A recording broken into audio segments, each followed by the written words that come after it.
Hello everyone, good morning. কেমন আছো তোমরা? আশা করি তোমরা সকলেই অনেক ভালো আছো। তো চলো আজকে তোমাদের সঙ্গে ছোট করে একটা ব্লগ শেয়ার করা যাক। সকালের দিকে ব্রেকফাস্টের সাথে একটু কে ড্রামা দেখছিলাম, তারপরে আমি আমার কাজে বসে পড়ি। এই কাজটা হচ্ছে আমার একটা কমিশন ওয়ার্ক, যেটা এসেছে হায়দ্রাবাদ থেকে। আমার ক্লায়েন্ট বলেছেন অ্যাক্রিলিক কালারের উপরেই যেন কাজটা আমি করি। তারপর স্নান সেরে পুজো দিয়ে আমি বেরিয়ে পড়ি আমার ক্লাসের উদ্দেশ্যে।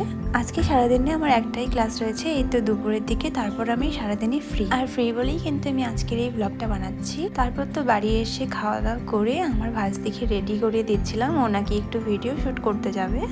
আমি কিন্তু নিজেই শাড়ি পরতে পারি না, আর এখানে আমি ওকে শাড়ি পরিয়ে দিচ্ছি। যাই হোক, যতটুকু পেরেছি চেষ্টা করেছি। ওকে রেডি করিয়ে দিয়ে এখন আমরা বেরিয়ে যাব।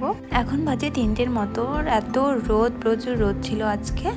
আর রোদের মধ্যে তো আমাদের অবস্থা পুরোই খারাপ হয়ে গেছে। আর এটা হচ্ছে আমাদের লোকেশন। রোদের জন্য আমরা তাড়াতাড়ি করে ভিডিও শ্যুট করে বাড়ি চলে আসি, কারণ আর সহ্য করা যাচ্ছিল না। তো হ্যাঁ, এভাবেই কাটলো আমার আজকের দিনটা। দেখা হবে আবারও কোনো নতুন ভিডিওতে। ততক্ষণের জন্য বাই।